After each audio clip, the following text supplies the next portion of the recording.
You're listening to The State of Play, your quick-fire roundup of all things Irish football and beyond. And coming up on this episode, Chris Hughton's Ghana are heading home from the AFCON. Does this mean a homecoming for the Republic of Ireland legend? Michael Obafemi is on the move again, and we get some health advice from Roy Keane, Martin's favourite. All this and more coming up on The State of Play.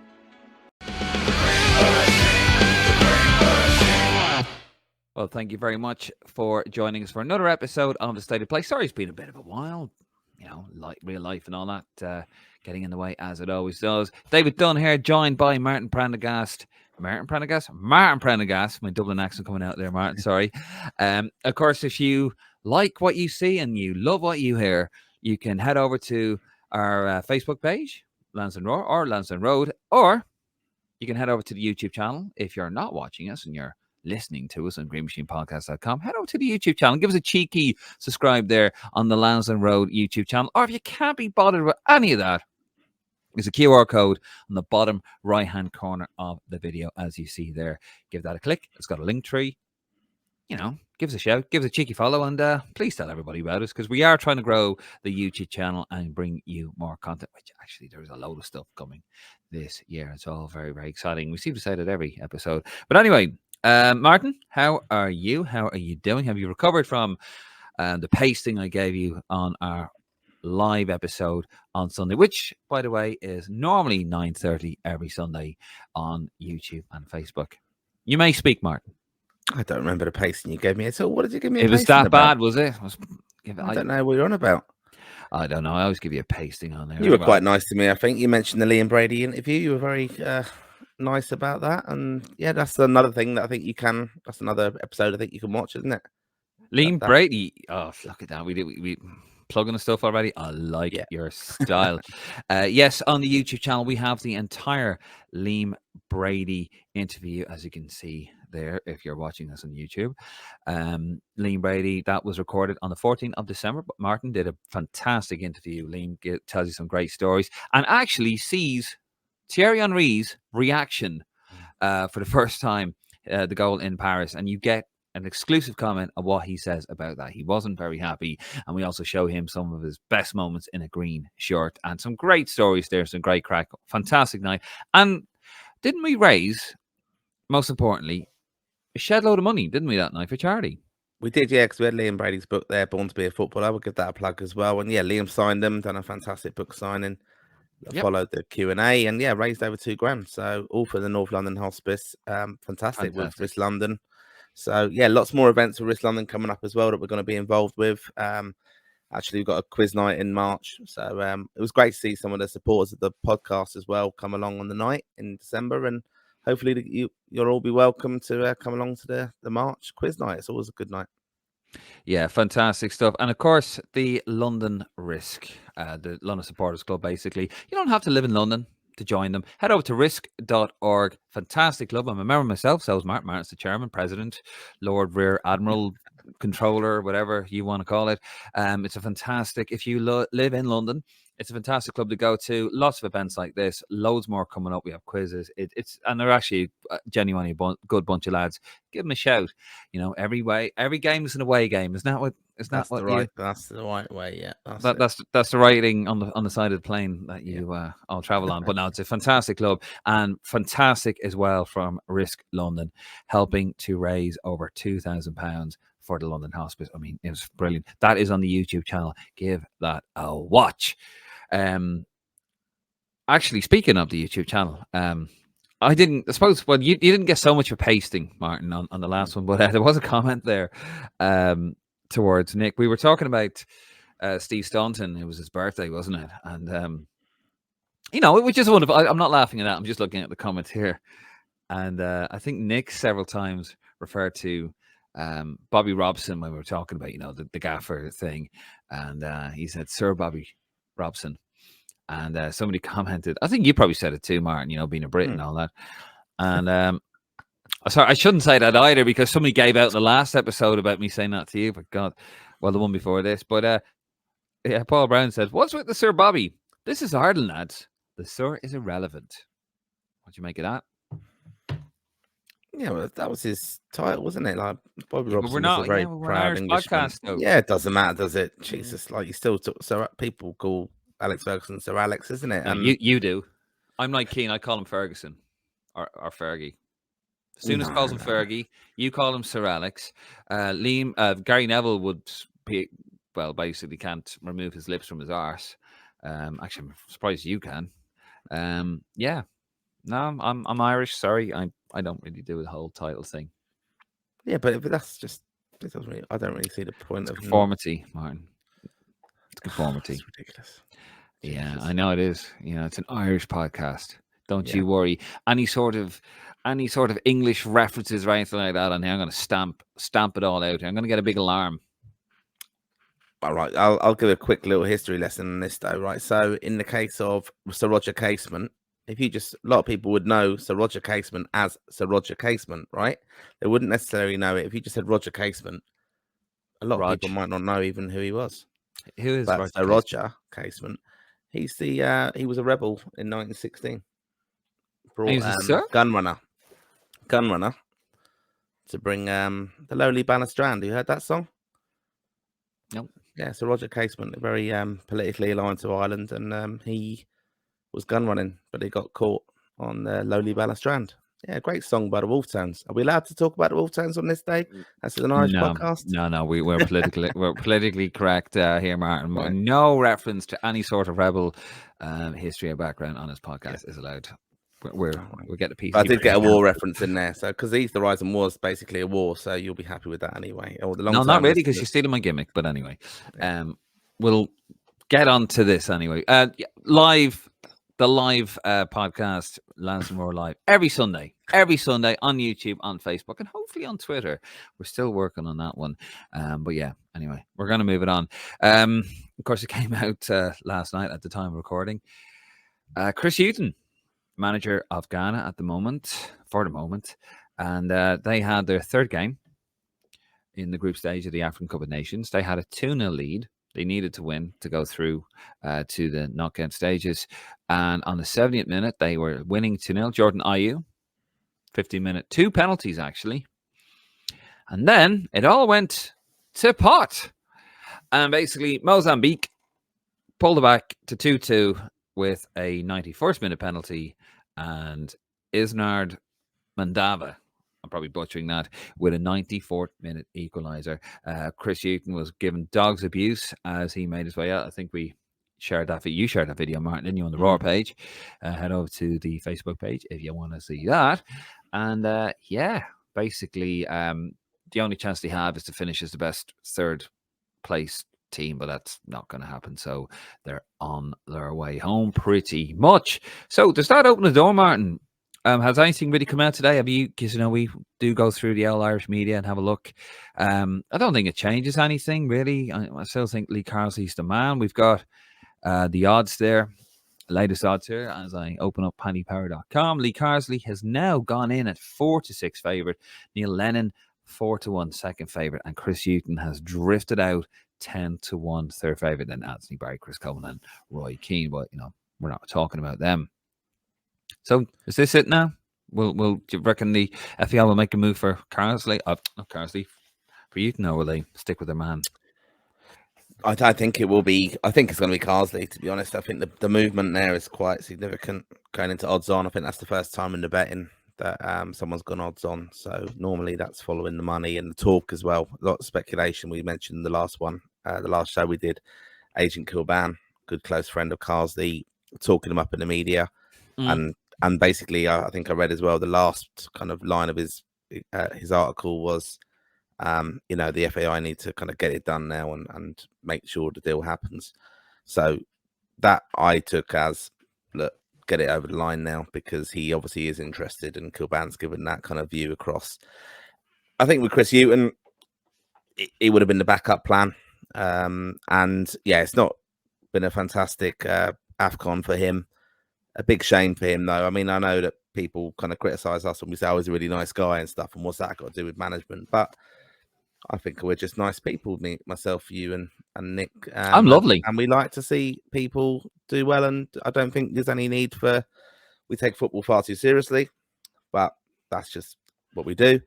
I don't think you need to get personal and abusive with people. I don't think we ever did that with Stephen Kenny. We wanted him to do well.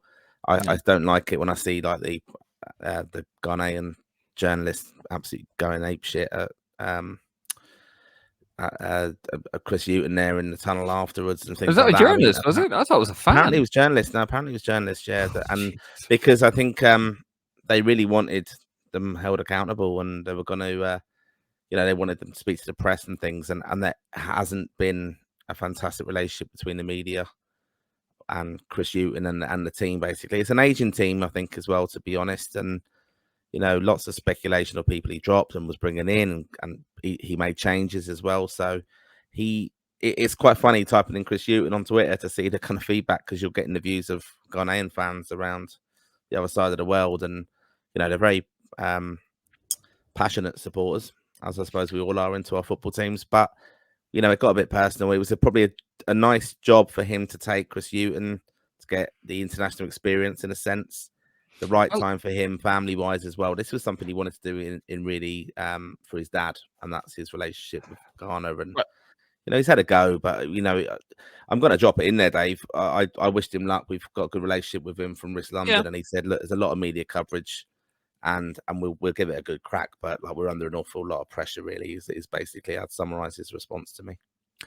Yeah, and I mean, yeah, he was getting dogs abuse, wasn't he, earlier on? And in the Riders group, the lads were Connor over Republic of Ireland Tracker and Bill and all that, and they write articles for Lansdowne Roar as well, but they've got their own pages. Irish Football Blog and Republic of Ireland Tracker over on Twitter. Good lads. And greenmachinepodcast.com for articles. Anyway, enough of the plug. God almighty, more plugs than a bloody than a thing with lots of plugs in it. I'm sorry, it's quite late. Somebody, which one was it? Oh, it was you, Martin. I can see it here because I've got the desktop. You put a picture up of Chris Hughton on the Facebook page, Lansdowne Roar Facebook page. Hello, Dublin, with a picture of Chris Hughton. And you got a lot of comments on there. No worries. Oh, sorry, no thanks. Negativity again. Throwing away 2-goal lead in injury time. I got a few likes there. The best would be Carsley. The most experienced would be Lennon. But would you let me to see him in charge? Probably should have a little look at it before I read some of these out. No thanks. He's been an absolute disaster his last 2 jobs. We surely deserve better. Jennifer Nee, no. Another Michael Nugent, no. Pater Dugan, not a hope. What he's done with Ghana is worse than what Kenny's done with us. Don't let him anywhere near the Ireland job. We might as well bring Kenny back and give it to him. One Manny Pepper says, I hope so. Well, he said effing hope so. We're trying not to swear. Mark Smith, Zeds. No, please, God, no. Not the man for the job. Talk to any fans for the last 3 or 4. And it goes on and on and on. There's 1 or 2. I think one person said he's on deal for the job. So I think the Roar faithful there has spoken. And, as we said, he's drifting out now. And I think, no offense to Chris Hughton, but I think the FAI have seen him as a bit of a busted flush. You also put, you're very active today, Martin. Well, I got hammered for it, to be honest, because I put photos up of Neil Lennon, Chris Hughton, and Lee Carsley, and was accused of announcing 3 different managers as Ireland managers. We don't know. No one knows yet, but it was just to kind of get the views and opinions of our listeners and followers. Well, you put a picture of Neil Lennon on the Facebook page. Would you like to see Neil Lennon get his opportunity to take a top job in football? And you put a little Ireland flag. So very clever. See what you've done there. He's got his little, I don't know, I think his job in Greece, was it? He's got like a little shamrock on it. Anyway, and we go into the comments. Who else at national level has he managed? Asks Catherine. Fair enough. Has he not already had a top job? Asks Marcus O'Neill. Obviously referring to Bolton. No, Celtic. Celtic. That's a joke, folks. It's what we do here. Yes, it's like to see him get the job, but also like to amalgamate the Northern Irish League and Irish League, then have one Irish team like the rugby, says Neil Fanning. Absolutely no chance, says James Garrity. Jerry Sheridan, Jesus, no. Martin Phelan, definitely, but with someone else. Gary Long, he did, Celtic. And no way should get the Ireland job. No, not what we need right now. Absolutely not. Declan Finnegan says, friend of the pod. And also friend of Risk London. Gareth Savage actually goes a little bit out here. I haven't actually pre-read this, so I'm gonna read it out and see where we go. Right. Gareth Savage says, every commentator is totally clueless. A brilliant manager who did well everywhere he went. Some absolutely outstanding results in Europe for Celtic. Hibs promoted and highest league finish in decades. Kept Bolton up in a car crash of the season. Won a cup in Cyprus and qualified for the Europa League. Gets the best out of players. Makes teams better. He'd be a great choice. He's had 14 replies. A brilliant manager. Wow, says Jonathan Bailey. Gareth Savage pissed away to 10 in a row in a one-team league. His time in Cyprus didn't end well either, did Hibs or Bolton. With Lennon still a football, with the Leno's in football, I'd rather they roll Trap out of the nursing home for another run. Oh, Jesus. You have to be careful what you read out here. And then Alan Brennan, to be fair, goes to Gareth Savage. A brilliant manager that is currently out of a job. Fair. It's amazing, isn't it, what you get on some of these comments. Yeah, that's currently where we're at. We're still none the wiser. And apparently I think they're going to be looking at Carsley. Of course, they want the FAI want a manager in situ for the 8th of September. Sorry, not September, February, for the draw in Paris for the Nations League. And of course, we will bring you an episode, a recorded episode, once we find out who the manager is going to be. So it's going to be very, very interesting. And of course, Martin will start spewing out shite over on the Roar page and start winding everybody up. You're very good at that, Martin. Thanks very much. You like Robbie Savage over there. But yeah, anyway, we'll move it on. Michael Obafemi announced today. All right, Martin, let me speak. I'll give you your time. I'm giving the people what they want. Michael Obafemi has moved to Millwall on a loan. Go ahead, Martin. Take it away. Yeah, no, it was interesting deal, I thought. He's only played twice for Burnley. He's had injuries since ever he joined them, and yeah, it's a difficult one, isn't it? Really, with him, I've often I really like him as a player. I think he offers something different for us, and I probably was quite scathing in his kind of early career when, around the time of when he really bulked up and he was messing around, and we had the kind of speculation with not playing for the under-21s and wanting this, and is he going to move, and we had all that nonsense going on, and I kind of looked at his physique, and I always kind of thought of him as he looks like a sprinter, basically, an athlete playing football. His just build is kind of phenomenal, really. Like he really has that power base to him, and that's ironically what's caused him injury problems. He got injured playing for Ireland. That's where he's missed so many games. He came off, didn't he, in that game? I can't remember who it was against, but the Nations League, I think it was, and he was actually on the kind of crest of a wave with Ireland at that time. He'd done brilliantly for us and got some key goals for us, and he was our main, striker, and he's buzzing around the team hotel, and then he couldn't actually travel to the away game, I remember. So it's just managing his kind of workload and physique, and I think that goes against him. He's not got the build of a footballer, strangely. He's so powerful and he's so kind of, his game is like sprint and reactive. He's very, very talented, of course, but it just goes against him a little bit, and that's how he's missed so many games with injury, and that's how it's not worked out with his clubs. I like Michael Obafemi, and you're right. He gives us something that we don't have. That goal is still the best goal I've ever seen at Lansdowne Road, especially live. Wow, the one against Scotland. What a goal! The way he hit it. But I mean, if you're constantly getting injured, how's it being managed? Like, surely you would, if you're Burnley, you're taking him in. You know what you get from him. He's got he's got a sketchy past with his injuries. How's he, like? He's obviously not managed very well. I mean, he's in phenomenal shape, as you say, but if he's constantly getting injured, then he's clearly doing something wrong. And I worry about him now, because I feel we're not going to get.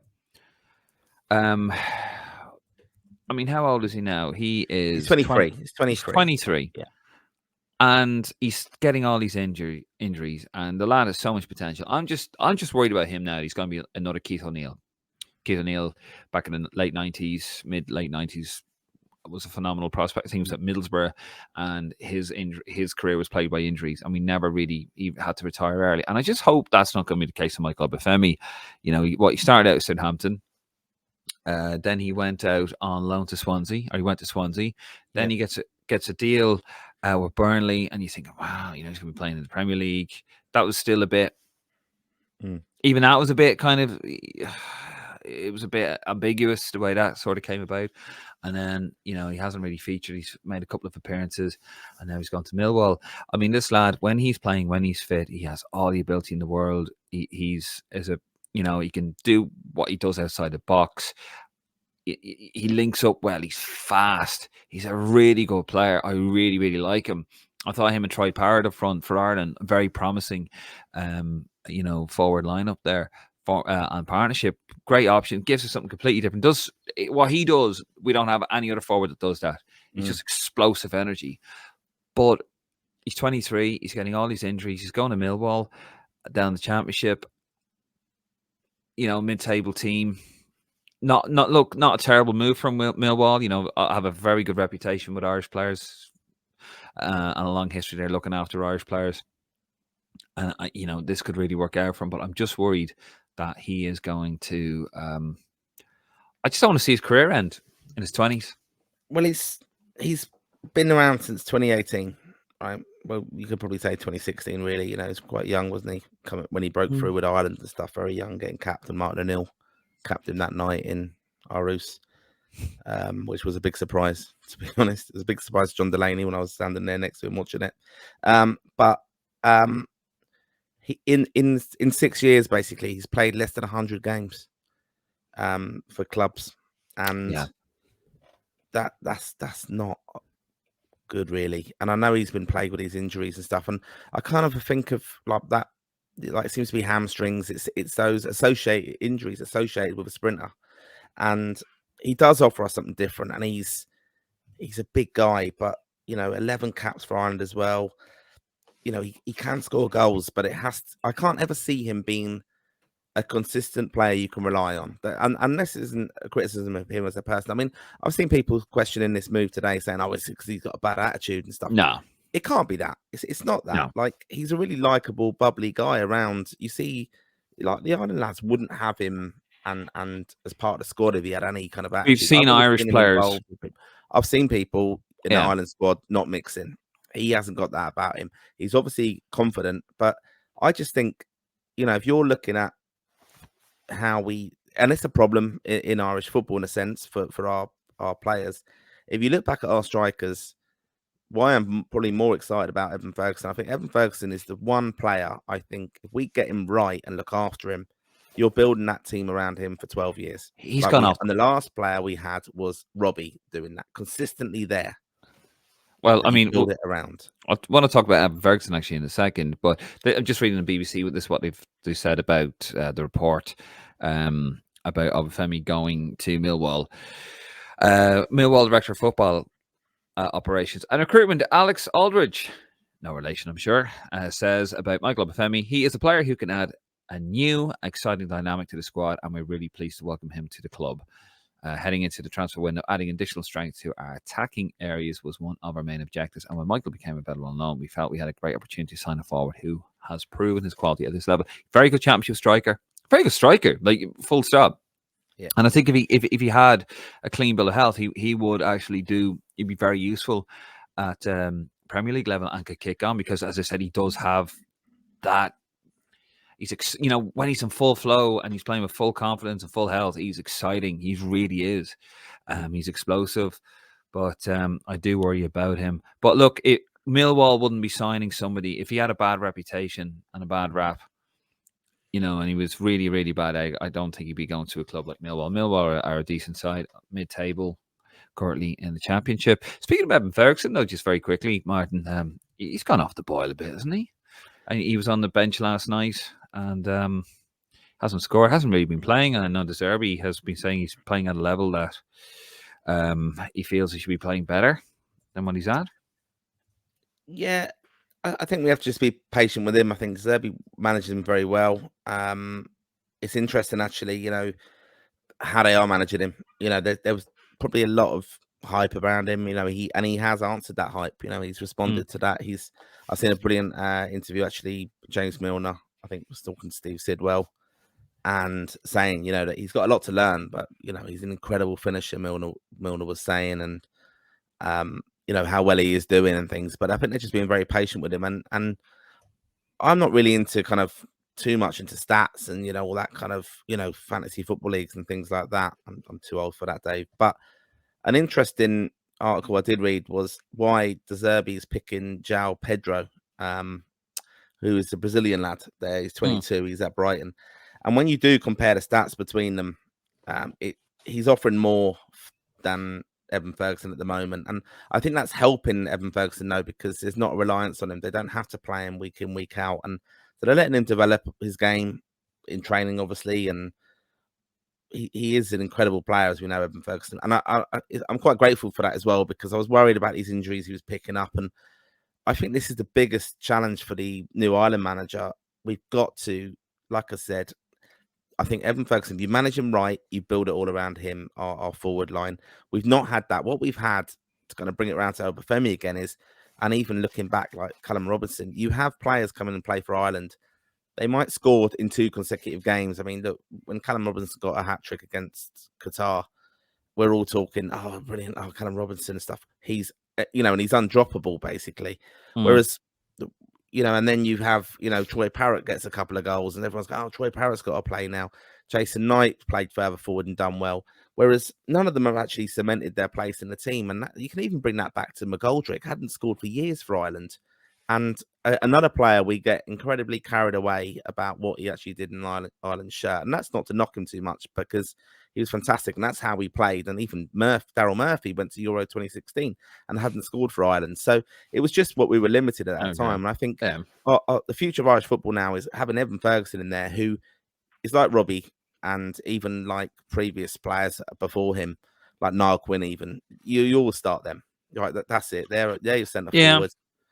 And that's how we're going to build the future, I think. Point taken, because he's still 19. But yeah, it's gone off the boil a little bit. I know João Pedro, he is doing a bit more. And to be fair, I think Ferguson has the right attitude as well. And that will make him better. And as you said, it'll make him better. Yeah. Just a slight correction, actually. Millwall are not mid-table. They are in 18th position in the championship. Although they are 1 win, technically, away from. I'll just say on Ferguson as well, what I want him to do, though, developing himself as a player, reading his stats and things and comparing him with João Pedro. And it's only because this article is, which I have actually, I think I'm going to share it anyway. But, very quickly. He takes set pieces and goal and penalty kicks and stuff.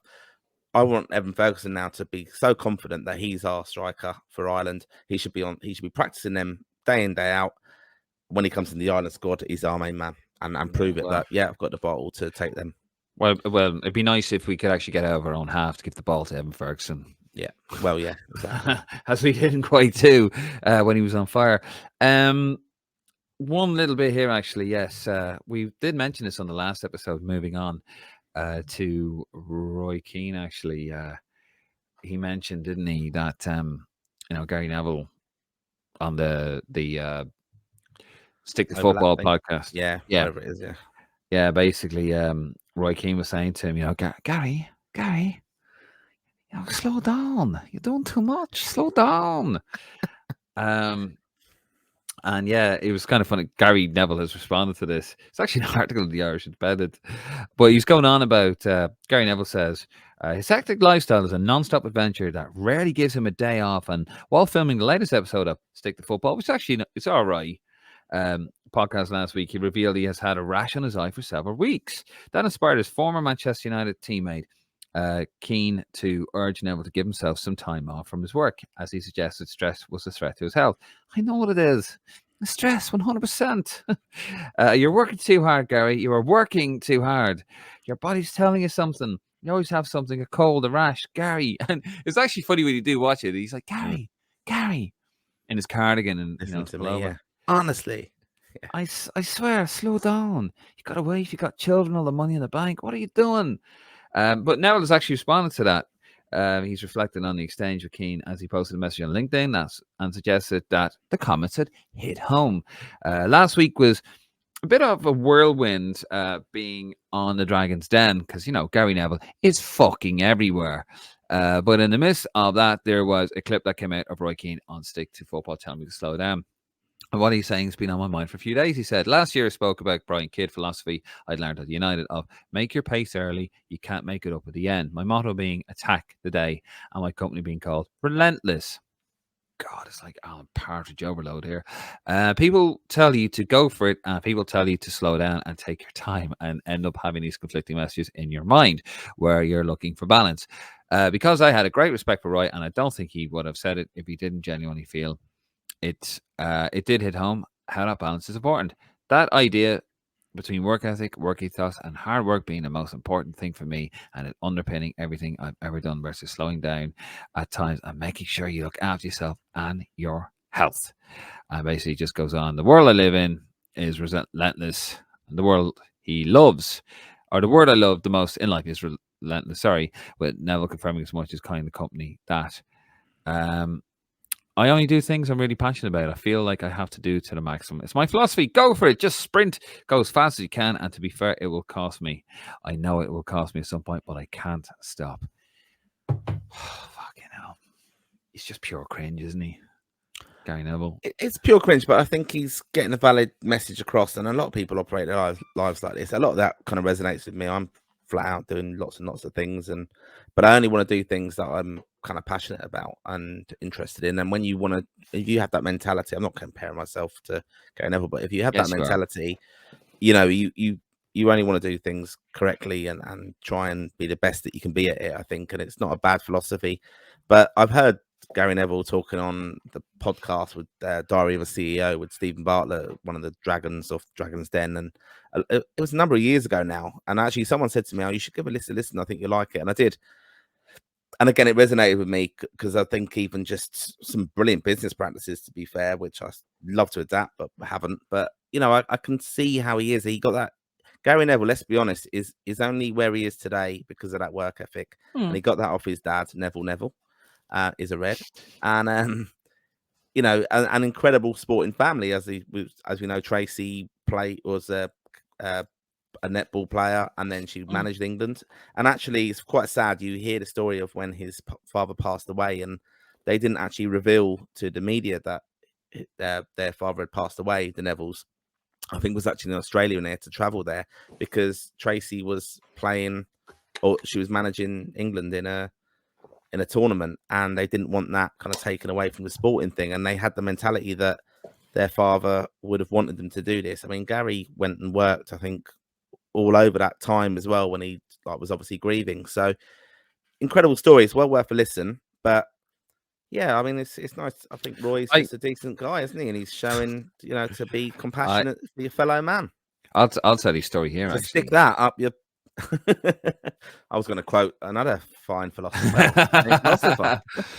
Yeah, English. No, no. Listen, I actually, to be honest, I Gary Neville as a pundit, I thought he was a fantastic pundit. The problem with him is that it's kind of got to him, and any time somebody in football goes outside of that spectrum, goes outside of that space, they get found out.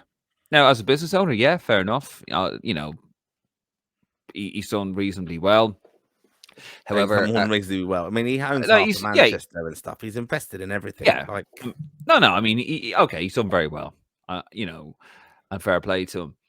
But that would take its toll. Of course, it would take its toll. But he gets involved in everything. He's on Dragon's Den. Why is he on Dragon's Den? Why does he have to be on Dragon's Den? Why is he, you know, attending the Labour Party conference last year? I think Carragher's doing it this year, or has done it this year. Why is he, you know? Why is he getting involved in this? Why was on Have I Got News for You when he got absolutely his arse handed to him by Ian Hislop? Because, you know, Gary Neville thought he could go out and defend his position on Qatar. Why did he go to Qatar when all these things that he does? He's everywhere, has an opinion and everything. He's a champagne socialist. He's always on about politics. Now he has, hence the name of the podcast, Stick to Football. If he did stick to football and his business, it could be a bit more palatable. I really liked Neville as a pundit, but I just think when he really showed his colours there, like anyone did in football, you know, it's terrible what the Tories are doing to the country, but I'm going to go over to Qatar here for a big load of money and work for Qatari TV. So I'm going to highlight. You could have highlighted what you felt was wrong about Qatar, from your home, as Ian Hislop pointed out to him. But I do get the whole work ethic thing. You know, I suppose, and there is a lesson to be learnt there. Slow down, but I think he's just busy. Yeah. He's well, just that's it. Like, but he's busy in goes, everything. Yeah, that goes back to, remember Yapstam's autobiography when Fergie then booted him out afterwards. But basically, he said he called the Neville's nicknames were busy C's, the two of them. So Yeah, because they're just involved in everything. And but again, I think the incredible work ethic, why they are footballers, is because they had that drive and stuff. It wasn't necessarily on sporting ability. It was that they pushed themselves. They knew they had to work harder to get that, and fair play to them.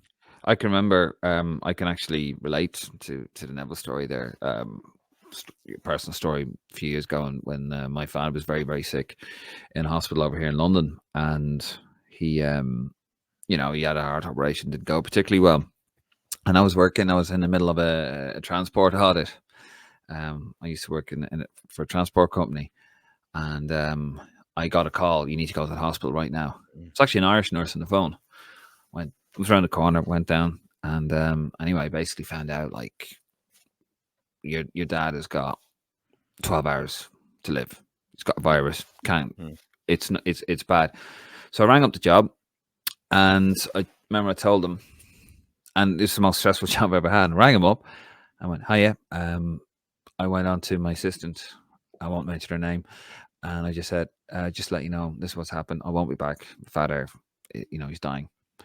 And I said, right. So what you have to remember for the audit is you have to go out. You have to do the and she's like, what? What are you talking about? It's like, no, listen to me. This has to be done today. And she's like, I'm just going to pass you on to the HR manager like that. And then try to tell her, like, can you put me back on the phone to say, no, what are you doing? Like, forget about that. Yeah. Because I was just like, yeah, you're going to, you're in like pretty shock and different mode, isn't it? And it was one of those. So I could totally relate to that, doing too much and trying to take a step out. But anyway, so yeah, bit of a sad story there. But I could totally relate to what he's saying there. But difference is he goes on to LinkedIn and he's like, I'm still gonna do it because But anyway, we're gonna wrap up. One final mention, actually. The women's team will be playing in Tala, Martin, won't they? They'll be playing against Cymru, against the Welsh. They are going to be playing on February the 27th. That will be in Tala. It is just a friendly. And it's going to be Eileen Gleason's first game in charge. No mention when the tickets go on sale. But well, it is. Yeah, a couple of days time. It is. There's a pre-sale and stuff for some Irish season ticket holders. But yeah, they're expecting. I mean, they're 20 quid. I think, and it's going to be kids tickets and all that stuff. But yeah, they've just announced that. A lot of people are asking if there's going to be a women's season ticket this year. There will be, I'm sure, when we know the fixtures.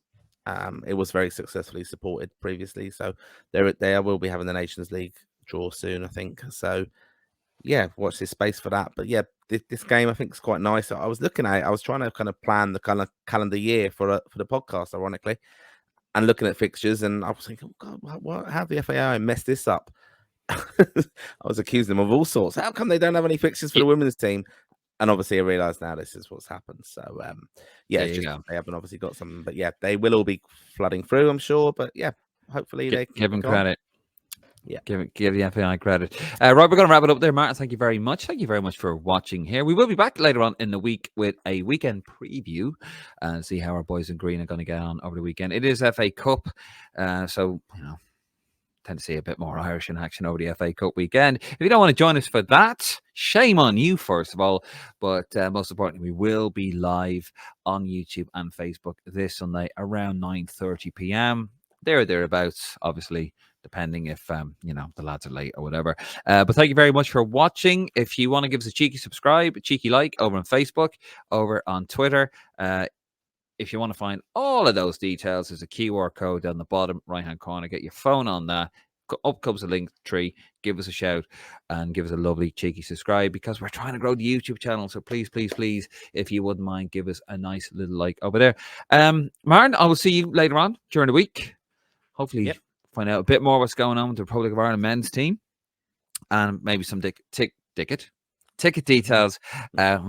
Ticket details for the women's game against Wales, which is supposed to be coming up in the next couple of days. Anyway, good night. God bless. And yeah, come on, you boys in green.